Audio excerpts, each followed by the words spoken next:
আমি ভুল করছি, আল্লাহ আমার একটা সংকট উচ্চারণ করছি, আমি গু আর ঘি একসাথে মিলাই ফেলাইছি। কথা বল, গু আর ঘি একসাথে মিলে দেবে। রোজা আর পূজা কি সমান? সমান।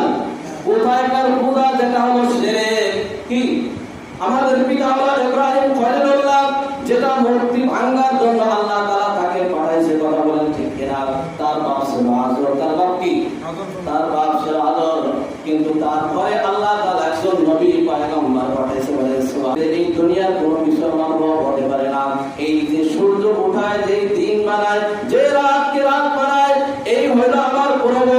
এবার যায় আমাদের দাঁড়ায় পড়তেছে ইন্নী ওয়াজ্জাহতু ওয়াজহিয়া লিল্লাযী ফাতারাস সামাওয়াতি ওয়াল আরদি হানিফাও ওয়া মা আনা মিনাল মুশরিকিন।